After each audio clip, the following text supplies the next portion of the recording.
obrigado por ter vindo. Essa prática vocês já me ouviram falar há muito tempo. Eu vou seguir um roteiro apenas para me facilitar. São muitos conceitos, mas esses são os principais. Uma meia dúzia de conceitos. Nós vamos copiar tudo que você fala. Então só fale as coisas que a gente pode ouvir. Essa tem sido uma prática nossa. Uma das últimas campanhas que nós disparamos, eu lembro muito bem de uma frase de, eu acho que era um G, infelizmente eu dizia isso antes dele falecer. Quando as pessoas falecem, nós damos muito mais crédito, isso é uma maldade, chamado Comandante Rolim Amado. Ele disse que você não tem a capacidade de criar, tem a humildade para copiar. Então, nós temos feito isso. Depois aprendemos no curso de PNL que quando você copia, automaticamente isso vem para a sua veia e logo depois você está melhorando. Isso é uma outra coisa. Também aprendemos e temos consciência que precisamos estar viciados na adrenalina positiva. Esse negócio de aprender sofrendo por fora. Quero lembrar a mim mesmo, tenho agora 52, será que eu chego a 20, mais 20 produtivos? Mas é pouco para viciado, tem que viciar os demais.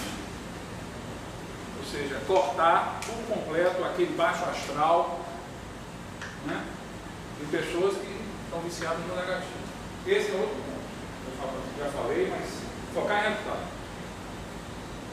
Nós queremos estar muito próximos, eu peço isso, nunca pedi isso. Nos anos que eu vivi nos Estados Unidos, uma das grandes diferenças do nosso país é que lá as instituições, as empresas e instituições de ensino estão organizadas. Aqui no Brasil há um gap muito grande. Então nos use, porque oficialmente estaremos agora usando mais. Esse é outro ponto.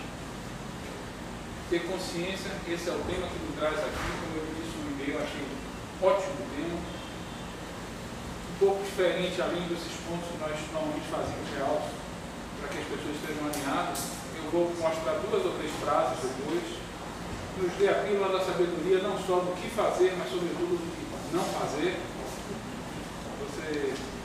Esse é o lanchinho de número 140. Quanto é um curso? Quanto tempo leva um curso de pós-graduação? No mínimo tem que ter 360 horas. Pois é, daqui a pouco nós estamos aqui, se somar tudo. Aliás, né, Moisés, se somarmos todos os lanchinhos que nós fizemos, já fizemos, acho que, quem sabe, o dobro disso. Infelizmente não registramos, mas paciência, não estamos aqui mais uma vez para sofrer.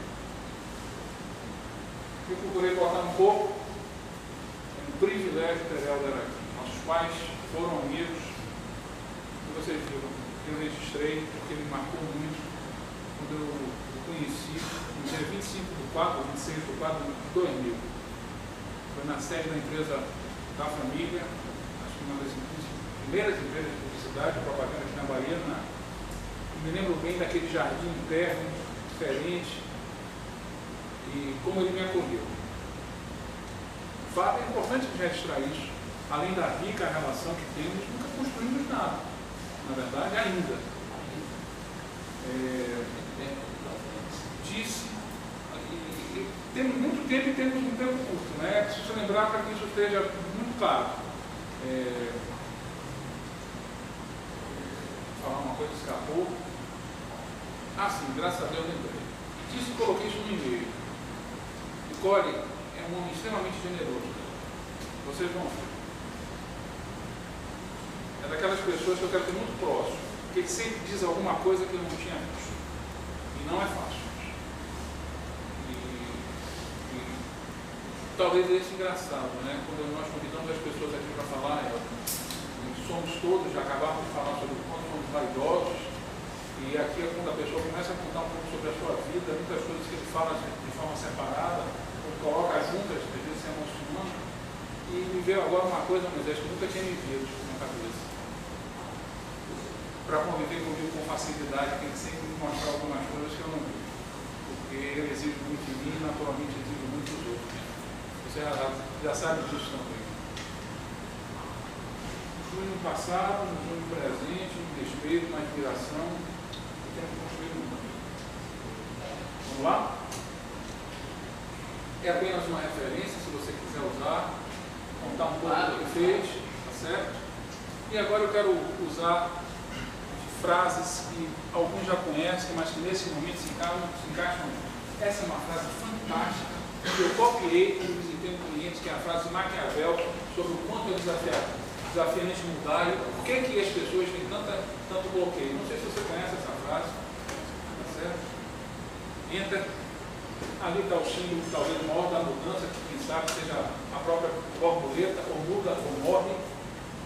Mudar é, sobretudo, uma necessidade, mas você pode. Isso. Essa é uma frase que tem muito humor. Essa que é uma lembrança grande para todos nós que trabalhamos, que geramos mudança nas organizações. Toda mudança, antes de melhorar, piora. As pessoas falam às vezes nos nossos clientes: poxa, mas você quer ser, voltar e funcionar? Diz, meu amigo, eu estou doido para comprar esse botão. Essa outra, por favor, mais uma, entra. Sobe só um pouquinho. Muito sutil essa última, muito sutil. Escape vira, por favor. E agora, mais uma vez, e agora essa última frase que eu acho que ninguém aqui conhece. Essa frase é para acabar, ajudar a sedimentar aquilo que nós já sabemos. Nós não podemos ser bonzinhos. Está lá. Está aí, em um mundo imperfeito, os homens bons empenhados em fazer o bem precisam saber como ser irmãos. Tá? É um exercício fácil, tem que vai atrás. Em vez de lançar a imagem do bonzinho, a imagem do homem que resolve, que faz, né, que gera resultado. Deixa em casa. Bom, depois de uma apresentação dessa, uma apresentação de resposta, para criar uma expectativa dessa, a gente fica até preocupado, né? Bom, eu fiquei agradecido por isso, vocês todos aqui pela acolhida. Eu vou tentar ser o menos professoral possível, afinal de contas eu estou em acesso acadêmico, estou dando aula. A ideia não é fazer uma aula assim, com esse compromisso, pela própria proposta, a interagir com o Marcos, essas nossas tratativas para estar aqui hoje com vocês. A ideia não é fazer uma aula de modelo nenhum.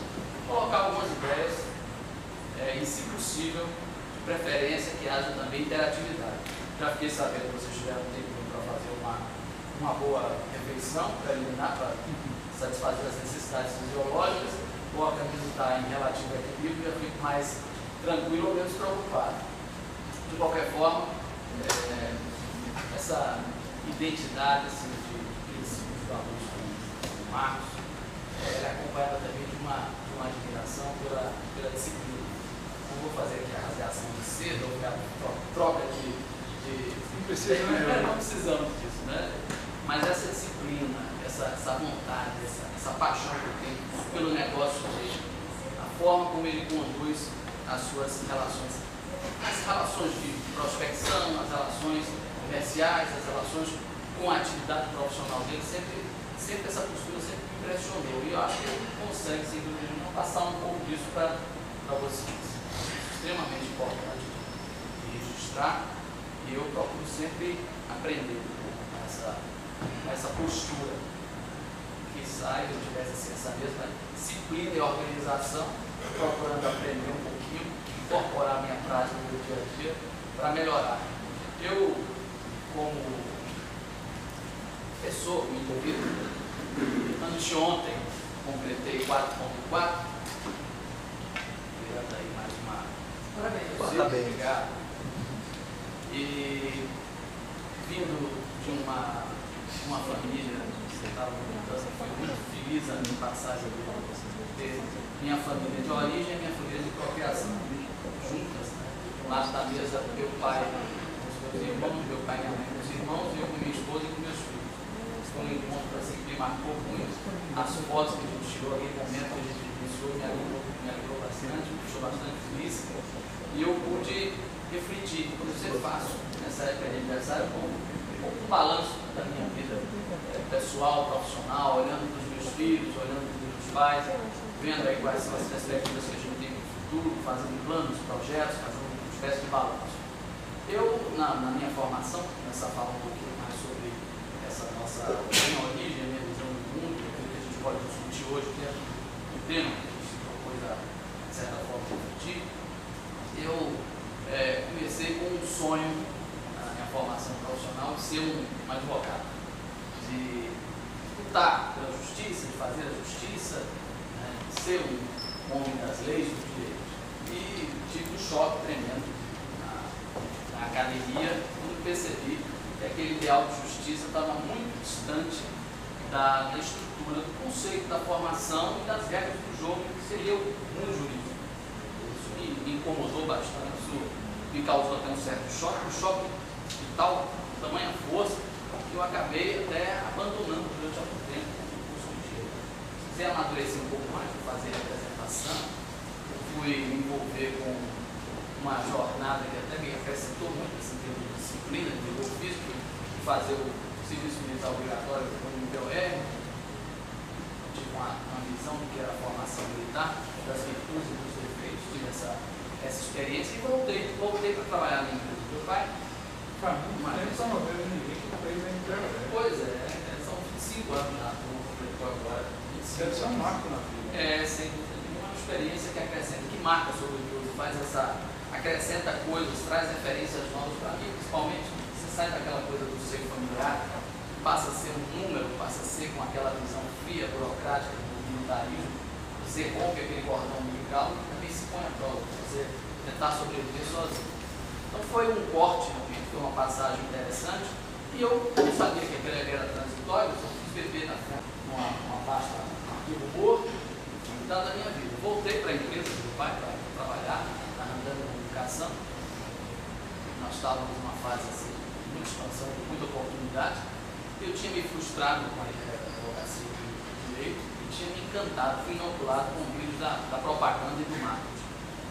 E comecei a continuar. Eu resolvi voltar para a universidade, voltei para concluir o curso, disse, não, vou fazer uma experiência de aprendizagem. Realmente é um curso muito interessante, um curso bastante rico, sólido, consistente, me acrescentou muito para a minha formação, da minha bagagem cultural, mas eu coloquei o pé na propaganda do marketing e nessa trajetória de aprendizagem na prática, comecei a beber da fonte do meu pai, que é uma referência, José Jorge Andan, que é jornalista, publicitário, já na área da comunicação há mais de 50 anos, foi o primeiro apresentador da TV Itapuã, que foi lá em Salvador, e depois ele migrou para a área da propaganda e tinha a empresa dele, que era produto um pouco da experiência que ele tinha tido, com o Jorge Santos, com o Alberto Miranda, ele tinha montado a Randa Comunicação, que naquela época tinha alguma coisa em torno de 5, 6 anos de fundar. E eu aí comecei a militar na empresa,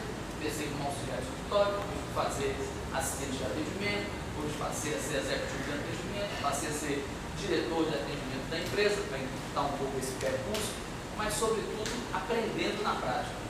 Minha formação acadêmica não tinha relação direta com a minha atividade profissional.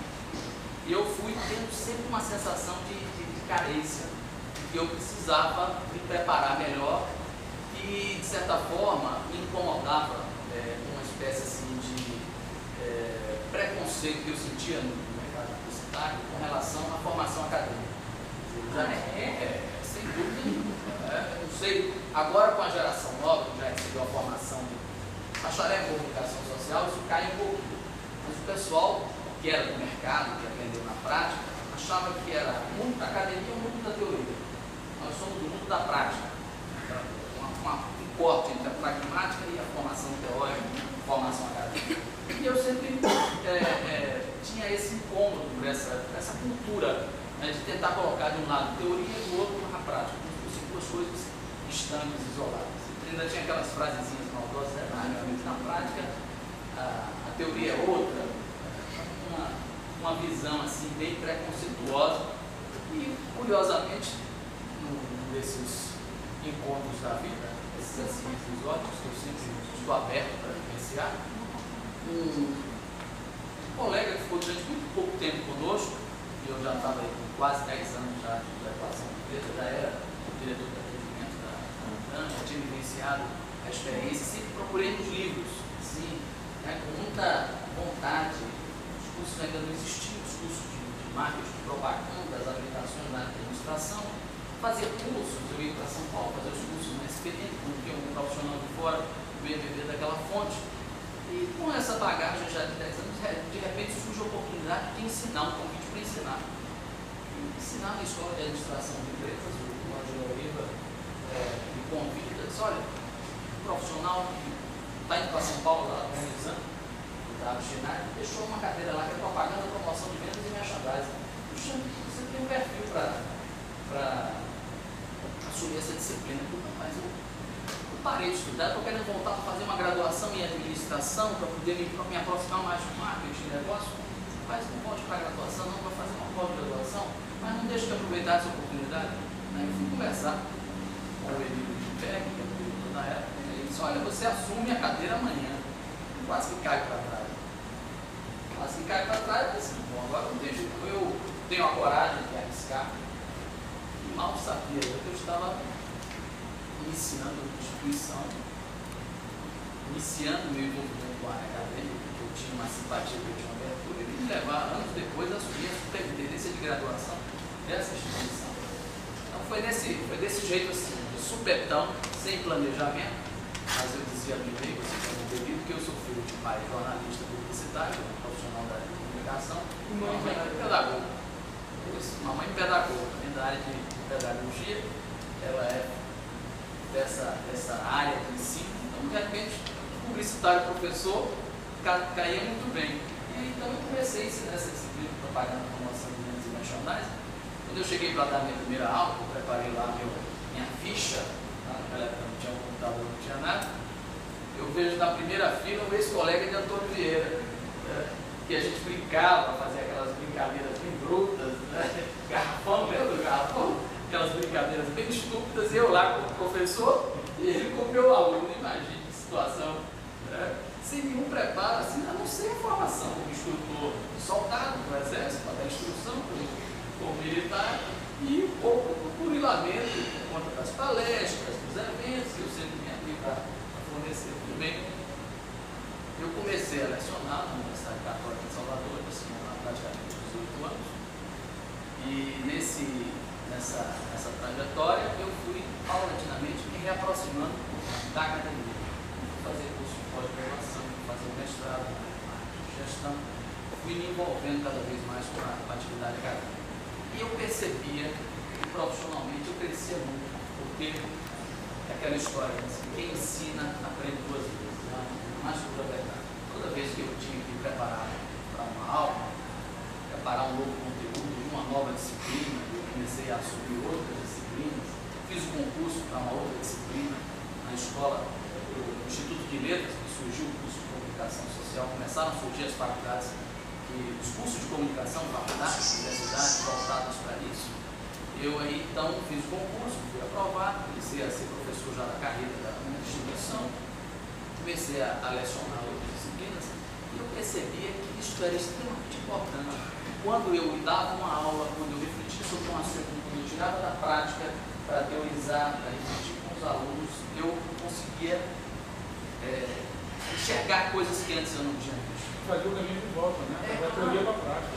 Isso, e essa questão talvez tenha sido essa descoberta que me deu talvez uma capacidade como professor, hoje eu atuo no curso de pós-graduação, estabelecer a correlação entre teoria e prática, procurar fazer isso o tempo todo, da praxis com o referencial teórico. Eu faço isso até hoje, você procura beber o teórico que for, mas tentar contextualizar com a prática. E por mais que eu sofresse preconceito, ainda mais sendo filho de patrão da minha empresa, era um prato cheio. Eu era da área de atendimento, quer dizer, não sou, mas hoje eu faço mais planejamento, não tenho mais tempo para lugar, fazer atendimento diário de clientes. Mas eu sentia que os profissionais de criação, por exemplo, que nunca tiveram uma boa relação com o atendimento, porque o atendimento está do norte, está o pragmático, a visão do planejamento, dos objetivos, e a criação quer viajar na maionese, quer criar livremente, pelo menos a visão antiga da criação. Hoje a criação está mais aqui para a vida, né, com uma visão objetiva, aberta, para aprender, para saber que tem um briefing, que tem um objetivo, que tem um target. Pois bem, eu comecei a travar boas brigas, boas disputas com a equipe de criação, e eu sempre estava muito bem preparado por conta disso, porque eu tinha tinha feito o dever de casa, tinha estudado, tinha lido os livros, eu tinha um referencial teórico para apresentar, para num paper, para num briefing, falar sobre posicionamento, falar sobre vantagem competitiva, usar um conceito do Kotler, do Boston Consulting. Na hora que você está frágil, tem alguém para você resgatar. Pois é. Não falo por mim, mas falo no Pronto, ou essa metodologia que respalda aquele posicionamento que eu estou querendo colocar. E eu comecei a ter, vamos dizer assim, condição e adquirir até respeito, não por ser filho do patrão apenas. Essa é uma questão que sempre me preocupou.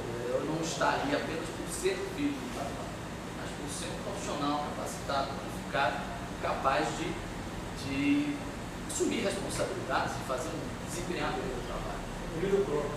Exatamente, ter condição de ter o meu espaço. Pois bem, nessas disputas eu aprendia muito também, porque eu não ficava só na minha visão, da minha formação, do meu enfoque, da minha análise. Essa coisa de conviver com a diferença, com os diferentes, você entrar numa discussão, talvez seja essa também uma habilidade, uma competência que eu adquiri ao longo do tempo, você saber ouvir uma ideia contrária à sua, saber ouvir uma crítica à sua ideia, à sua posição, saber reformular o seu posicionamento ou encontrar um meio termo. E fazer essa mediação daquilo que você tem como verdade, suposta verdade, e aquela outra versão que o outro lhe apresenta. Como dizer estou errado? Não, reconhecer que errou, ouvir, acolher, ter um cliente, uma ideia. Eu, de propaganda, o pessoal da criação achava que aceitar uma sugestão do cliente era um pecado. Aliás, aceitar uma sugestão do atendimento é um pecado, imagina aceitar uma sugestão do cliente. Cliente é cliente não sabe nada, quem sei tudo sou eu, publicitário, genial, pronto e acabado. Genial ou genioso? Sem dúvida nenhuma, sempre genioso, frequentemente genioso, porque fica no ego, centrados no ego. Então eu fui, de certa forma, desconstruindo isso, e só para abreviar essa minha trajetória, um pouco dessa minha visão de que o mundo da propaganda e do marketing é muito estimulante, muito interessante. Eu não perdi o contato diário com esse mundo, faço questão de cultivar isso, de me manter, não só porque eu ensino para alunos, para que são dessa área. Eu estou agora muito absorvido pela função que é a superintendência de graduação de uma instituição comunitária, profissional e filantrópica, 47 anos, e de ser uma espécie de gestor de produto.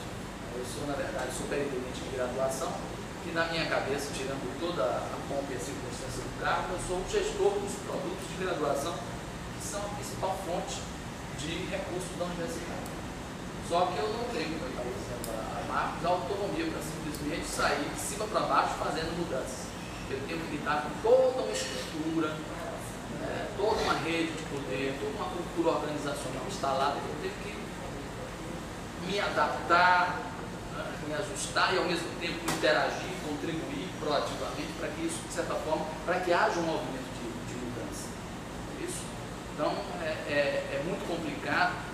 Mas eu acredito assim, que nesses 30 e poucos meses, já estava entrando no terceiro, quarto ano da gestão, eu de certa forma já aprendi o ofício. Eu cheguei tateando, sem saber muito, a passagem de ser um professor na instituição, de ser convidado por reitor para ser o superintendente, para assumir um cargo de gestão, e ter a obrigação e a responsabilidade de gerenciar esse processo, foi para mim um momento assim, de grande impacto, de grande tensão. E agora eu já estou de certa forma mais eu diria assim, assentado, mas ao mesmo tempo quero manter essa minha, diria assim, gana de promover a mudança, de promover a transformação. Por mais que a instituição seja resistente, estou aqui até abrindo um pouco o meu coração diante do momento que eu estou vivendo, é a sensação que eu tenho de que há, por conta da nossa estrutura, da nossa cultura organizacional, de uma universidade que tem os valores de uma instituição católica, como eu falei, confessional, de confissão católica, filantrópica, aquele traço de ser assistencialista, como é na verdade, a gente não pode estar ninguém é dono. Não, ninguém é dono, é colegiado, é coletivo, a gestão tem que ser feita dentro de um processo democrático de gestão. Quer dizer, é complicado. Quem tem mais força não faz parte do dia a dia, né? Pois é, não, e há um outro componente forte, que é o componente da tal do academicismo, da visão acadêmica, a academia. Você não pode, eu comecei com, veja, eu sou profissional de marketing, tenho minha formação, além de ser advogado, além de ser bacharel em Direito, eu tenho a minha formação profissional muito mais arraizada na área do marketing. Eu não podia podia usar algumas expressões de mercado. Eu não podia me referir aos cursos como produto, porque isso era rechaçado, todo mundo já me olhava com ar. Imagine, quer dizer, eu tinha que incutir na cabeça das pessoas, talvez até usando outro tipo de expressão, de linguagem, de que na verdade você tem que ter o conceito da sustentabilidade. O que é sustentabilidade no final das contas? Você conseguir pagar suas contas, é você ter um produto, ter um serviço, se você não quiser usar a palavra produto especificamente, um serviço que tenha qualidade suficiente, valor superior aos concorrentes, porque nesse meio tempo, nesses 18 anos, o mercado foi virado de ponta cabeça, a concorrência se estabeleceu, e aí foi bom, inclusive, para mim. Eu que entrava, quando eu entrei, quando eu publicitário fui ser professor, perguntava, quanto é que você ganha? Eu não dizia lá o que eu ganhava de hora aula. Você está maluco? Está bom? Ficando idiota? Ficar perdendo seu tempo para dar aula, preparar a aula, corrigir trabalho? Mas eu gosto. Não, eu não estava trabalhando em função do salário como professor. E, curiosamente, quando houve a expansão do ensino superior, fomos publicitários. A vida é composta de ciclos. O mercado publicitário caiu, o mercado de ensino estava em alta, em voga, e eu estava sendo disputado, convidado para ensinar, para ser coordenador, para ser professor de várias instituições. Cheguei a lecionar em 4 instituições simultaneamente. Na Católica, na Aeronóstica, na Unifax, na graduação, na pós-graduação, na FTC. As oportunidades estavam todas ali no momento. Por quê? Porque eu já fazia parte desse métier, desse mercado. Eu tinha, se não foi planejado, foi por intuição, ou foi por devoção, por inclinação, eu consegui ocupar esse espaço. E passou a ser muito importante para mim ter tido essa disciplina, ter tido esse encantamento com a atividade da docência e da comunicação. Mas eu voltando a falar da instituição, quando eu falava sobre a ideia de sustentabilidade, convencer as pessoas que não existe mais para a Universidade Católica aquele ambiente favorável que antes existia. Aquele ambiente, como a gente diz assim, oligopolista. Quem não ia para a Universidade Federal, caía onde? Caía na Universidade Católica. Só tinha basicamente ela, tinha caído, tinha escola de administração chamada Trabuco, depois foi Unifax, a UNEP só foi surgir muito depois.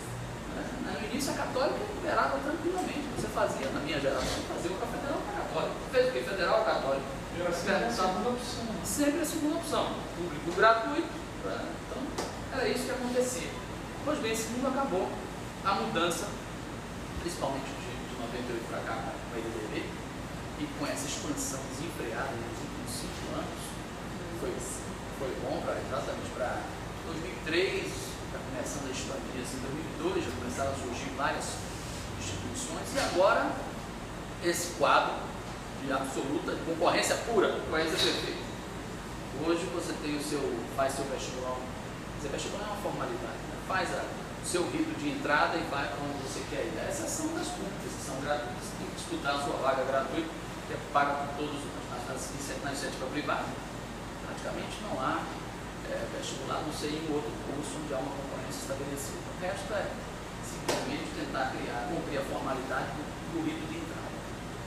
Então, eu de repente me vejo nessa trajetória como um homem de propaganda, como um profissional híbrido do mercado da academia, me vejo na condição de gestor de uma instituição com essas características que eu tentei passar para vocês.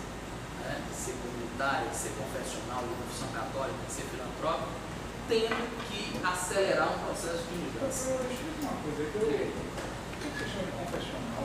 De confissão católica, quer dizer, a doutrina social cristã da igreja, são os valores que inspiram todo o projeto pedagógico, a encíclica Ex Corde Ecclesiae, é a base para a concepção da atuação da instituição. De quem é essa?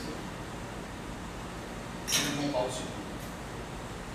Então, veja bem, essa nossa cultura organizacional, calcada naquele princípio de academia, como se a academia vivesse como uma redoma, é isso? As universidades surgiram um pouco dentro desse conceito, né, de estruturas fechadas. Já há quem diga que as universidades é a cátedra, o Master Dix, aquela coisa de subir para dar aula, eu sou o dono da verdade. eu sou o professor, doutor, sabe tudo, você não sabe nada. Eu sempre quis me colocar como aprendiz, sempre procurei. O professor era profeta, né? Ah, é. O dom da verdade, o dom do saber, como se as pessoas tivessem mentes vazias. Ser iluminado. É, exatamente. Não é verdade. Onde está o aluno, tem essa história de aluno, não é verdade a origem da palavra. Etimologicamente viria de alumine, sem luz. Não é verdade. Mas é uma boa versão. Não é verdadeira. Na verdade, aluno vem de aléria, de alimentar, nesse sentido. De qualquer modo, o conceito de professor com dono da verdade, que sabe, que ensina, que vai passar conhecimento apenas, está morto. E a sociedade é sociedade do conhecimento. Eu estou falando aqui para informar os profissionais da área da comunicação e da informação. Você achar que você é dono do saber, se o professor não for para a sala de aula hoje, muito preparado, capaz de dar a resposta, está correndo risco de ficar defasado.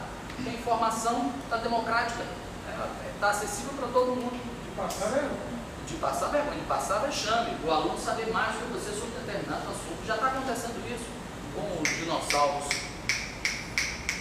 da academia. Muitas vezes eles passam vexame e aí usam de autoritarismo. E agora, como gestor, então, que eu ouço a crítica, que é o aluno vem se queixar com o superintendente. Porque tal professor fez isso, arbitrário, prepotente, arrogante, dono da verdade, disse uma besteira, eu corrigi, ele me retaliou, aqueles absurdos.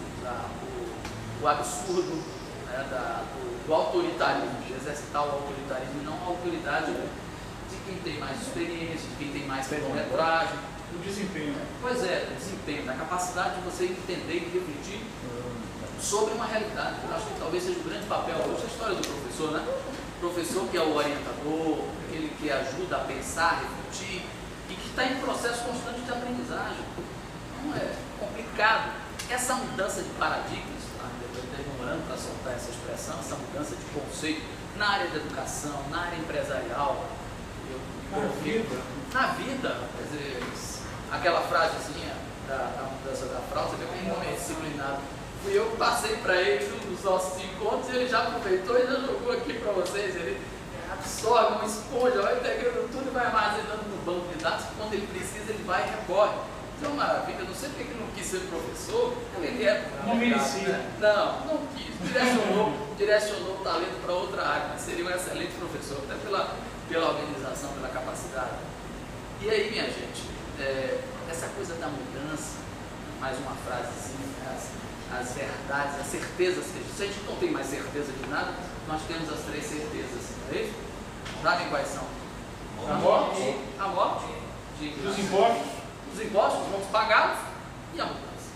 As 3 certezas que a gente tem na vida da gente. Se a gente não tiver consciência disso, e eu recentemente, nesse combate, teve uma perda da família, nós tivemos algumas perdas assim, de amigos, pessoas próximas recentemente, a gente sempre nesse rito, os ritos fúnebres, não quero falar de morte aqui não, para não baixar o astral, o clima está tão bom, a energia está tão positiva, mas a gente tem que muitas vezes ir a um enterro para refletir sobre a realidade da vida, a gente redimensionar certas coisas, para a gente ter um pouco mais de calma, de paciência, de cuidado, de carinho com as pessoas que estão à nossa volta, até porque ela é uma Podia acelerar também, né? Ou isso, se for o caso, né? Acho que a vida já está tão acelerada que a gente não precisa nem acelerar, ela já acelera e já nos enlouquece naturalmente.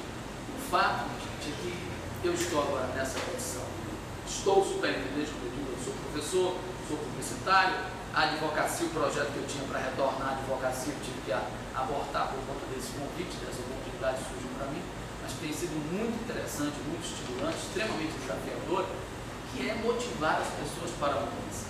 E acho que vocês, quando querem vender um produto, ou passar para os seus clientes um conceito novo, colocar a sua ferramenta como algo necessário, útil, vocês estão, na verdade, também dentro de um processo, de um contexto de mudança. E tentando traduzir, falando um pouco como mercadólogo, né, a ideia de uma ferramenta que seja um instrumento para gerenciar esse turbilhão que a gente está vivendo. E a mudança é inevitável, ela acontece constantemente. A era da descontinuidade, a era da transformação, vocês com certeza leem bastante. Eu não vou precisar fazer nenhuma reunião com vocês para convencer o produto. Né? Não, eu não tenho nenhuma dúvida da necessidade hoje, principalmente na nossa instituição, que ela tem vários sistemas fragmentados, e por mais que a gente não consiga promover uma reunião com o pessoal de tecnologia com vocês, o que acontece na verdade é que quando se perde uma informação, a gente tem, não só demora, mas às vezes 2 ou 3 reações de um dado, e você fica sem segurança para saber qual é o dado correto, qual é o dado que está consolidado. Não é nem informação, é dado. É dado bruto, muitas vezes tratado ou maltratado, se você preferir. Né? Então a gente fica com essa dificuldade do ponto de vista conceitual. Estamos falando de quê? Da academia, não da história do rigor acadêmico, quer dizer, casa no ferreiro, espeto do pau. Então não dá, a gente fica incomodado muitas vezes. E a gente tem soluções lá que muitas vezes foram adaptadas. Nós lá usamos o Sagres, esse é o Marcos, que é o Sagres híbrido, que é o Sagres já com o jeitão da católica, não é mais o Sagres o Sagres já todo adaptado à nossa cultura. Daí porque talvez a dificuldade para a mudança, quando alguém pensa em mudar uma estrutura instalada dessa, uma cultura de uma instituição com 1000 professores, com 600 funcionários, de rever todos esses processos, de restabelecer uma outra prática, uma outra dinâmica, é complicado. Diante de tantas prioridades, diante de tantas ameaças, que são, na verdade, entremeadas de oportunidades, que a gente tem que reagir. Eu costumo dizer sempre que dentro desse contexto de inevitabilidade, né, de imperatividade da mudança, seja ambiental, de mercado ou tecnológico, você só tem 2 posturas. Ou você pode ser o gestor da mudança, ou você vai ser a vítima da mudança. Então, uma frasezinha que serve para mim, serve para você também, quando a gente está dando desculpa porque não faz atividade física, porque você é muito mais disciplinado com a ingesta, eu sou mais com aquilo que você come. Assim, o que você prefere? Fazer a mudança do seu cardápio, se alimentar melhor, ou diante de uma crise do organismo, ir para um hospital, e lá você perde o direito de escolher o que você vai comer? É a dieta do hospital, é a dieta que vão lhe servir, que vão lhe impor, você não tem mais alternativa. Você prefere deixar de fumar ou prefere que chegue um momento tal em que o seu organismo seja tão prejudicado que você não vai mais ter a opção de fumar ou não fumar? Você vai ser o gestor da mudança, você vai conduzir o processo de mudança, você vai se adaptar, ou você vai simplesmente sucumbir à mudança, ser levado de roupão. Então eu procuro sempre hoje, lá nas nossas relações com os colegas, falar e refletir sempre dentro dessa dimensão. E em sala de aula, e é um espaço de aprendizado, por favor, não se intimidem com a minha verborragia. Quem quiser colocar alguma coisa, quem quiser fazer essas colocações, essas interferências, por favor.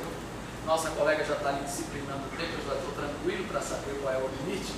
Não tem problema da gente continuar aqui nessa reflexão com a participação de vocês. Então, como eu dizia, passar para os alunos, passar para os professores, passar para os colegas, passar às vezes, que é o mais difícil talvez, dizer para o reitor, para a vice-reitora, dizer dos órgãos colegiados que tomam as decisões, que é preciso mudar, que é preciso rever os seus procedimentos, as suas práticas, que é preciso reformular o seu produto. Você que tem um produto que eu sei que é absolutamente dinâmico, que também tem a dificuldade de ter uma percepção de valor mais complicada, né?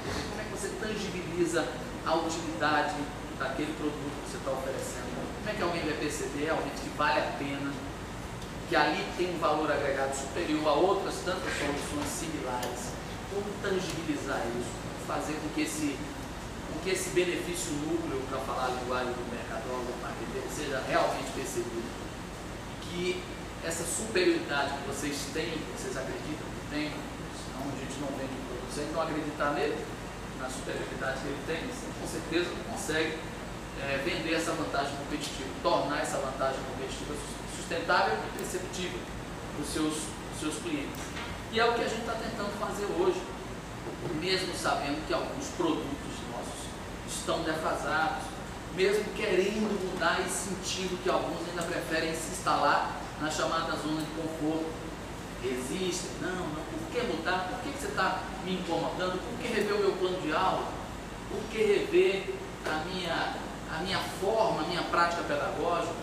Quer dizer, eu estou procurando me reinventar como professor já diante de um novo perfil que eu percebo em Felipe e Bianca. Vocês viram no e-mail que o Marcos circulou. um menino de 17 anos hiperativo, que já ficou com uma defasagem, porque ele entrou meio atrapalhado com o hiperfoco dele, que é capaz de ficar de 8 da manhã até as 4 horas da manhã, até se sentir mal na frente do computador, jogando aqueles joguinhos, e a gente tem que brigar com ele para dar noção do limite, que tem que cuidar do higiene, que tem que se alimentar, né? Tem que dar a noção do limite para ele, fazer ele refletir como é mal, que ele não está fazendo atividade física, que ele está ficando atrofiado, que os óculos já estão ficando ruins por conta do excesso, que a coluna, por causa da postura, da doença postural, que ele precisa rever, mas ele é um espelho para mim, é um espelho do aluno que eu vou ter no futuro, que não vai ficar 50, 100 minutos, 75 minutos ouvindo uma palestra só de bico, não vai aceitar. Você tem que ter outras formas de aprendizagem. Como professor, eu tenho que me reinventar ou rever as minhas práticas para lidar com esse público. Essa pergunta que eu tinha reservado aqui para fazer. Quem é o Helder pai? A habilidade dos seus filhos no e-mail de Marcos, inclusive outro. Você agora me disse que tem 44 anos, então você foi o pai da jovem. Não, 27, não chega a ser tão... Quem é o Helder pai? Quem é esse Helder família? Pois é, olha, a família para mim é a base de tudo. Isso é uma lição que, de certa forma, eu aprendi na minha família de origem. De certa forma, também me incomodou o fato de meu pai trazer um pouco isso para a empresa. Ele tem uma relação que era um pouco paternal com seus funcionários. Hoje está mais placada essa visão. Eu nunca concordei muito com essa visão paternalista. Inclusive, tinha aquela história de Randan, projeto Randan, família Randan.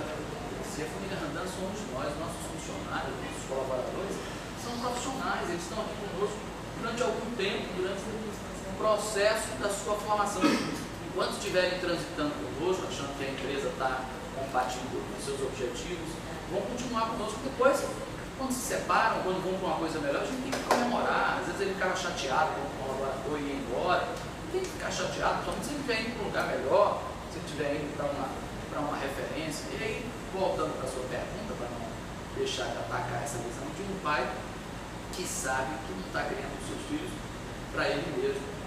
Eu estou querendo preparar os meus filhos, eu estou fazendo questão de dizer isso para eles constantemente, para o mundo, prepará-los para o mundo. Quer dizer, quando eu não concordo com eles, tudo bem que haja uma discordância, desde que eles me convençam que aquela postura deles é uma postura que vai trazer alguma coisa de bom e de melhor para a vida de cada um. Eu não quero e não vou ser o pai autoritário, eu sou um pai que discute com meus filhos qualquer questão, e discordo com eles, que brigam muitas vezes, que às vezes me cedo, me irrito, perco um pouco o prumo, que já usei da palmada, não falo isso com orgulho, mas já usei da violência como um mecanismo para dar um susto para interromper. Mais com o Felipe, né? Com Bianca, graças a Deus, eu nunca tive que passar. Já tive muita vontade, mas já me controlei, por ser mocinha, por ser menina. Mas com o Felipe, da forma que é, Felipe com 17 anos, com os hormônios todos aflorando, e ele é contundente, ele é agressivo também, e muitas vezes passa dos limites com a hiperatividade dele, eu perco o prumo mesmo, já perdi o prumo muitas vezes, reconheço que tem tudo, mas estou tentando resgatar com ele uma relação, seja uma relação de equilíbrio, de respeito. Quer dizer, a gente precisa ter eu falei da minha pretensão de contribuir para um mundo melhor, um mundo mais justo. Eu tenho procurado na minha vida profissional, nos cargos que eu exerço, estabelecer com as pessoas uma relação que seja uma relação de respeito mútuo, de equilíbrio. Então, acho que isso é fundamental. Nesse momento de crise que a gente está vivendo, no trânsito enlouquecido, enfurecido, na crise da própria família, as pessoas estão perdendo as suas referências familiares, a crise na política, coisa da gestão do bem público, da coisa pública, do bem comum, você facilmente se deixa levar por essa onda de desequilíbrio. Você ouviu o seu pai falar de crise também? Sempre, a vida toda. Eu não me lembro desde 1972, quando eu comecei a atender telefone na ausência de uma secretária, até hoje nunca se deixou de falar em algum tipo de crise. Ela é permanente, está diretamente associada ao próprio conceito de mudança, à transformação. Muda os paradigmas, muda a realidade e alguma crise aflora em algum espaço, alguma instância está em crise. Significa, precisa repetir o Spencer Johnson, quem mexeu no meu queijo? Nosso queijo da Randan Comunicação, o queijo da Universidade Católica, o queijo do governo, em qualquer esfera, a realidade está mudando e as crises estão aflorando. Você tem que se adaptar, não vou ficar repetindo aqueles chavões de palestra, criatividade, crise, TUS, não vou repetir, apenas porque isso a gente precisa incorporar. Natural, você tem que surfar, tem que caminhar nesse ambiente de crise, de turbulência. Aí entram as habilidades e competências novas. Se você não tiver equilíbrio, eu às vezes me penalizo, poxa, eu estou tão equilibrado na empresa, eu visto a cara do superintendente, do professor, e ele ministra uma crise na sala, como eu já vi crises de briga física dentro da sala de aula, entre moças, e na empresa, na instituição, brigas entre professores, uma discussão acalorada no órgão colegiado, e em casa eu perco o prumo com meu filho. Rapaz, Sai do eixo. Parabéns pela sua sinceridade. Mas acho que a gente está aqui para passar alguma coisinha de verdade. Da nossa verdade, talvez não seja nem exemplo, porque acho que cada um tem que seguir suas referências, mas são coisas que me incomodam, que eu faço questão sempre de estar em público, de revelar. Até para não repetir. Não, claro, e para ser verdadeiro comigo mesmo. A crise do seu filho foi gerida por você desde a gestação, né? Então ele é produto também, então a sua interferência é completamente diferente do trabalho do professor. Falando do Ricardo Tchemas, eu já passei por Ricardo Tchemas, já passei por centro espírita, psicólogo, psiquiatra, tudo que vocês quiserem. Reza forte, qualquer coisa, tudo, para qualquer instância para poder conseguir administrar a vida.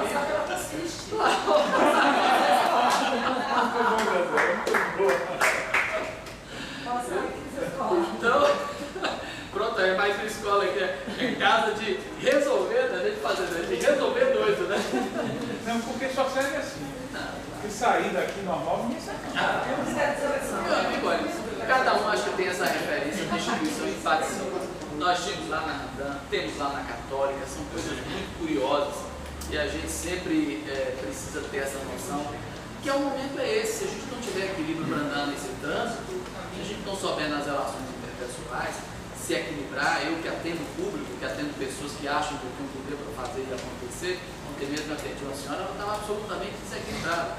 Se eu vibrasse na mesma frequência dela, eu teria que sair um grande atrito. Disse aquilo que ela precisava ouvir, ela disse todo tipo de verdade que ela achou que podia dizer, e eu me posicionei com equilíbrio, com serenidade, né? Coisa que às vezes eu não consigo conferir. Em casa você está sem a sua máscara, está de short, né? Ali conversando em casa, você é o dono da casa, você é o chefe da família, provedor, e acha que todo mundo tem que se curvar. Então é um exercício diário. E essa mudança nas relações de família, na esposa, nas relações amorosas com a família, homem e mulher, com os filhos, com os pais. Eu que estou agora vendo essa situação, meu pai já caminhando para os 75, né? Não sei como foi a sua relação com seu pai, mas a minha é cada vez de maior proximidade, porque nós sempre fomos muito próximos. Da mesma forma. E a gente fica sempre pensando, quando ele se sente fragilizado, agora ele já se sente mais frágil pela idade, quer a proximidade, ele se apoia muito em mim, porque o filho talvez tenha mais identidade com ele, e a gente querer aproveitar esses momentos de estar junto. A gente não sabe quando a gente vai se separar, na verdade, a gente não sabe, coisa assim de momento que é o dia do adeus, esse não volta mais.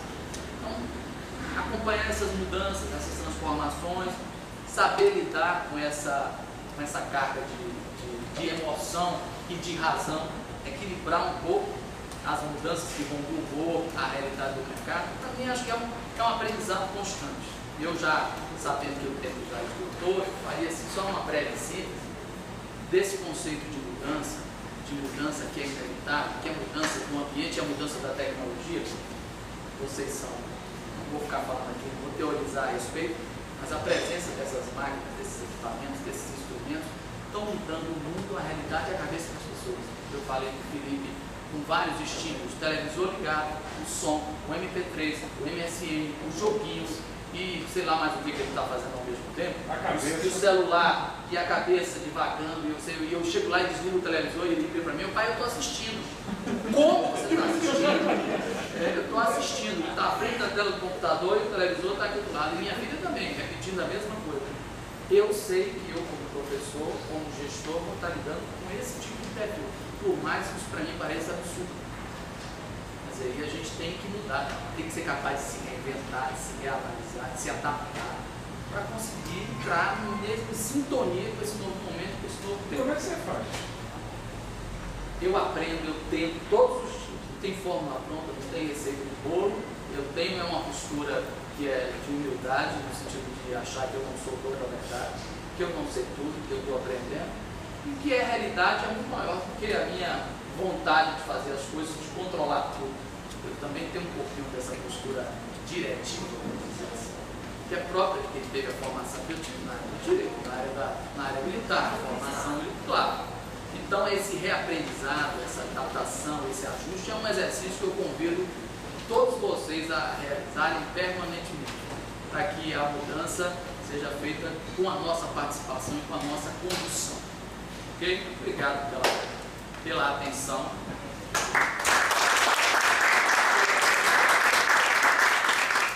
Professor Helder, vou fazer uma pergunta para você, que essa mulher gosta de falar demais. Toda ela tem. Que boa, né? Primeiro eu quero lhe dizer uma coisa, que eu sou solidário a você, porque tem um filho que tem esse mesmo comportamento.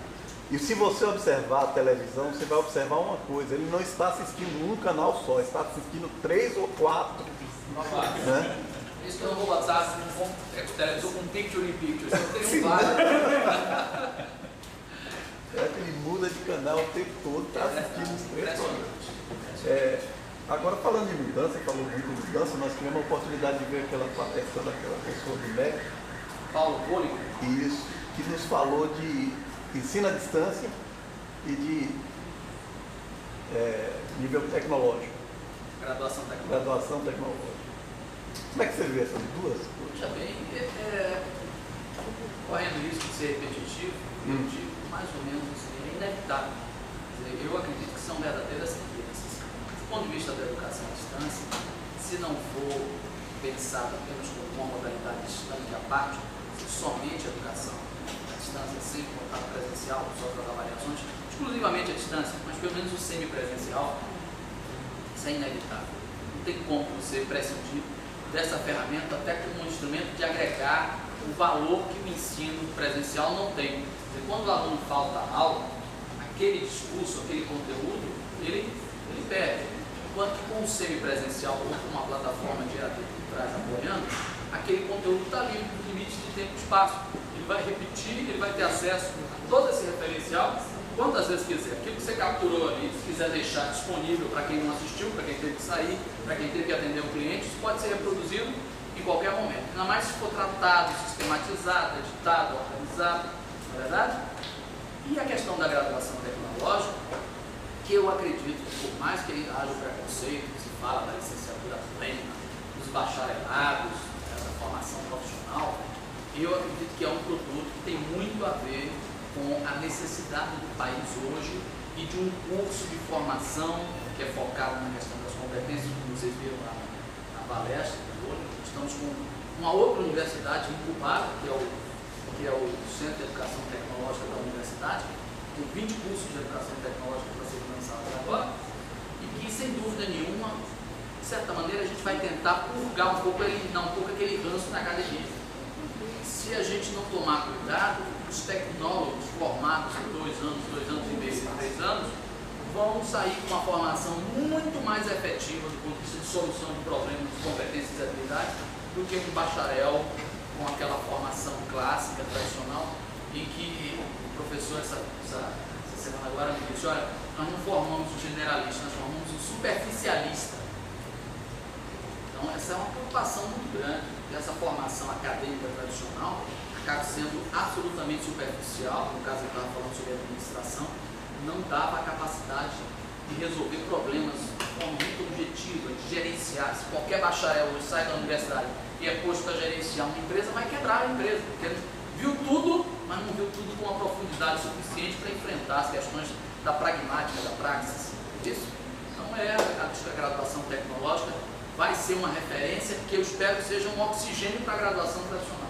Que ela possa, através do processo da graduação tecnológica, injetar um sangue novo, uma visão nova, que acabe inclusive com essa fronteira de dizer: você é o acadêmico, o teórico, a academia, e o mercado, o pragmático, o homem que só sabe fazer, não sabe pensar, refletir, pesquisar ou fundamentar suas posições. Acho que essa dicotomia, uma bobagem, uma besteira, que não cabe mais no mundo dele. Vou fazer uma pergunta baseada no de Moisés. Eu nem tinha intuído isso, Moisés. Vou pegar carona aí. Mas esse ensino educa? Nós estamos com dois discursos, né? Do ensino à distância e da educação à distância. E isso tem dado uma briga muito boa na academia, né? Eu queria ouvir seu posicionamento. Esse ensino educa? Ele pode ser educativo. Eu acho que qualquer processo de formação profissional, ele é, em alguma instância, educativo. A gente precisa reconhecer também que há uma crise de valores, que há um processo de crise sistêmica instalada e a família, como célula máter da sociedade, não podia ficar fora desse contexto. A crise, todos nós temos um mestrado, que hoje está sendo, como dizem os jovens, está bombando aí, que é o mestrado em família e contemporaneidade. Família na sociedade contemporânea. A família está em crise. E aí vem a questão da postura, né, do formador, do educador. Se é professor apenas para desenvolver competências técnicas e habilidades ou inserir o indivíduo dentro de um contexto, passar para ele valores, referências, para que ele possa entender o que está por trás daquela atuação ou daquela relação de troca que é necessária para o desenvolvimento dos negócios, da atividade econômica. O que está por trás daquilo? Ao desenvolver o seu trabalho, a sua atividade profissional, ele contribui com o quê? O que está por trás daquele termo de valores? Valores que talvez transcendam um pouco a dimensão da sua capacidade de realizar negócios ou de gerar lucro, por simplesmente. Então, essa questão da educação, de educar o indivíduo, de tornar um espaço das organizações de ensino, das organizações empresariais, o espaço de educação, é um desafio permanente. E algumas instituições, algumas empresas estão montando suas universidades corporativas pela nossa incapacidade. Nossa, estou falando como representante das instituições de ensino, a incapacidade que a gente está tendo de dar a resposta que eles precisam. Ou muitas vezes vai um indivíduo competente tecnicamente, mas ele não sabe se comportar. Então, a capacidade de ser um professor competente, qualificado, para dar os referenciais teóricos, técnicos para os indivíduos e, ao mesmo tempo, também ensinar um pouco a ser gente, a pensar, a refletir sobre os valores, é também o papel do professor, como é que eu posso dizer, né? Não há essa distinção, não pode se separar, mas a ideia de professor profissional ou profissional professor, né? A ideia de trabalhar dentro desse conjunto e ser também um orientador, se você preferir um mentor, alguém que explique e que acompanhe esses jovens para que eles entendam esse mundo complicado e Uma referência. De preferência, uma referência. Mais uma pergunta. Eu tenho mais ainda. Ninguém tem pergunta, estou cheio de perguntas. Opa! Helder, você me falou dos seus fracassos.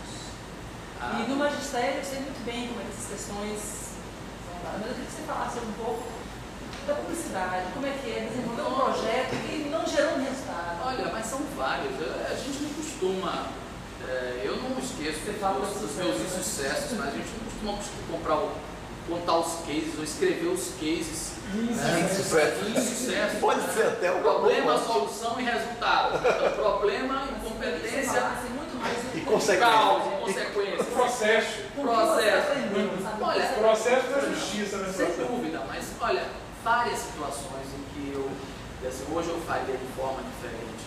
Eu hoje, nessa trajetória aqui, que eu tenho conduzido, é tão pouco tempo ainda, são 30 e poucos meses, não é muito tempo, e eu sabendo também das limitações da minha esfera de autoridade dentro da estrutura da instituição. Falando um pouco Você vai virar reitor.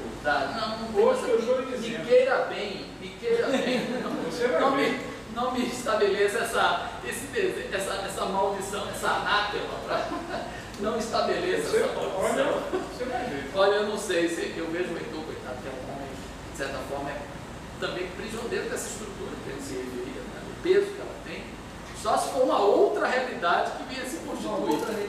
Pois é, mas tem outra reitoria, uma outra realidade de instituição.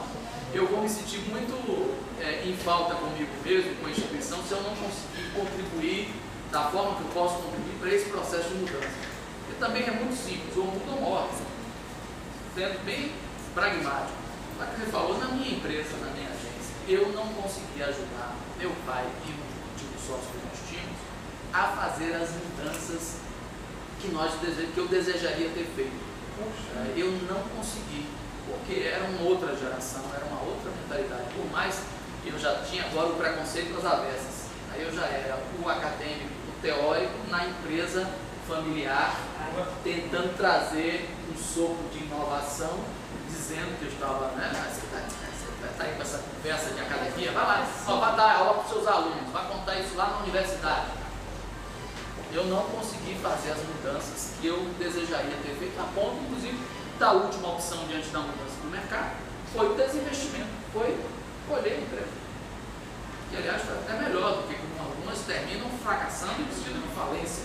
Né? Nós não falimos, fomos à insolvência, ninguém ficou pobre, miserável, mas chegou um momento, também foi uma opção. O mercado se deteriorou de tal forma, que deteriorou em termos de valores. Ele mudou, e na nossa concepção foi uma mudança para pior. Mas era inevitável. Para a gente continuar vivendo naquela indústria da propaganda, a gente teria que fazer as mudanças e teria que pagar um preço alto para continuar nesse mercado. Nós preferimos, né, nos retrair e montar outro tipo de empresa, de agência.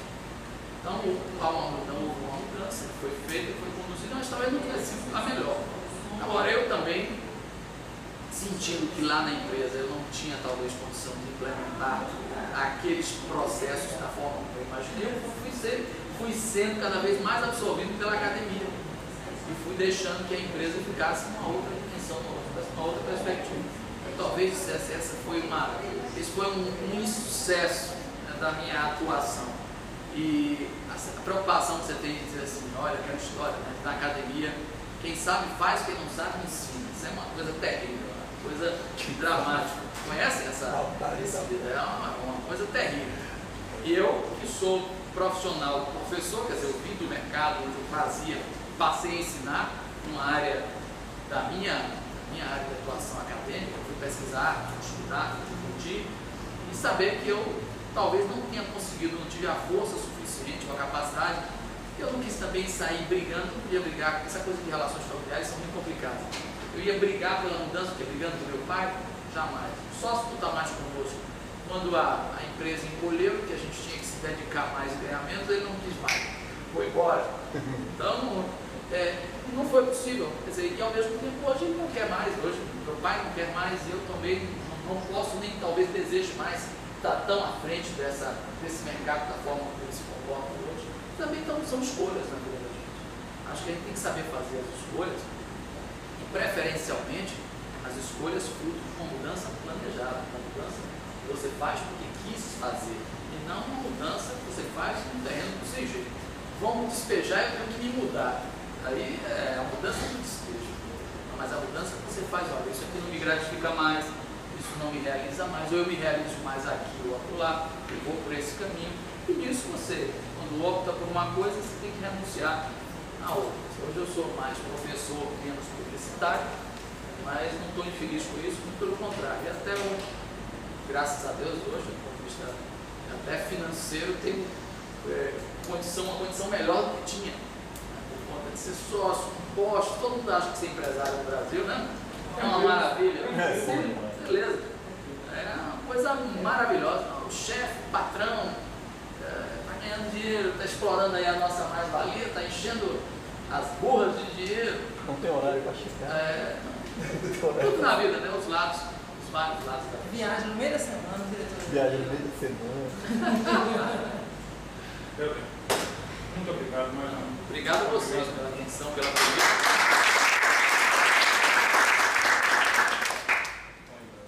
Opa, muito obrigado. Obrigado. Deixa eu tirar uma foto, espera aí. Vamos registrar aqui. Você não falou como ele era como professor, depois você me fala sozinho. Ah, sim, não tem problema. Agora na frente não pode, né? Já levou a nota também. Pronto, já está aprovado. Ótimo. Valeu, gente. Bom trabalho.